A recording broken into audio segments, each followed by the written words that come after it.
Hello, good evening. Welcome to ARS News Channel. Operation Sindoor విజయం భారత ఆడబిడ్డలకు అంకితం ప్రధాని మోదీ. భారత సైన్యం ఆపరేషన్ సింధూర్లో భాగంగా మే 7వ తేదీ తెల్లవారుజామున పాక్ ఆక్రమిత కశ్మీర్లోని 9 ఉగ్రవాద శిబిరాలపై జరిపిన దాడులలో 100 మందికి పైగా ఉగ్రవాదులు మరణించారు. లష్కరే తొయిబా, జైషే మహమ్మద్, హిజ్బుల్ ముజాహిద్దీన్ ఉగ్రవా స్థావరాలను టార్గెట్ చేసింది. ఈ ఘటనతో పాక్ ప్రతీకార దాడులకు పాల్పడి డ్రోన్లు, యుద్ధ విమానాలు, క్షిపణులు ప్రయోగించింది. దీనిని భారత్ సమర్థవంతంగా తిప్పికొట్టింది.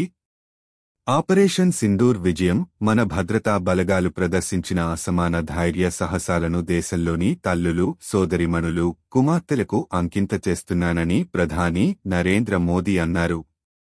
గడిచిన 4 రోజులుగా భారత సైన్యం సామర్థ్యాన్ని, నిఘావర్గాల సామర్థ్యాన్ని, శాస్త్ర సాంకేతిక సామర్థ్యాన్ని దేశం చూసిందని మోదీ అన్నారు.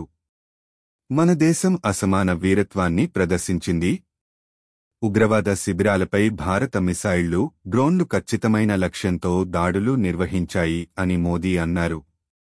భారత్, పాక్ మధ్య ఉద్రిక్తతలను తగ్గించేందుకు 2 దేశాల డీజీఎంఓల చర్చలు ముగిశాయి.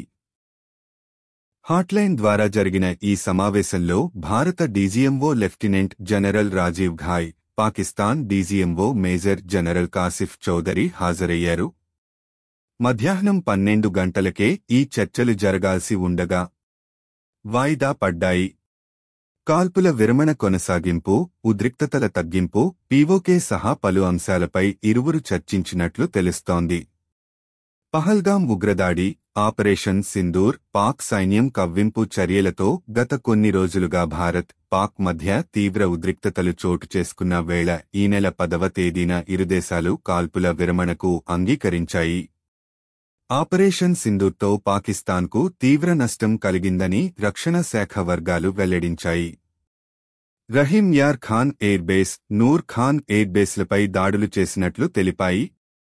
ఉగ్రవాదులకు పాకిస్తాన్ సైన్యం అండగా నిలిచిందని ఆపరేషన్ సింధూర్పై రక్షణ శాఖ నిర్వహించిన మీడియా సమావేశంలో అధికారులు స్పష్టం చేశారు. పాకిస్తాన్లోని ఉగ్ర స్థావరాలు లక్ష్యం చేసుకుని దాడులు చేసినట్లు తెలిపారు.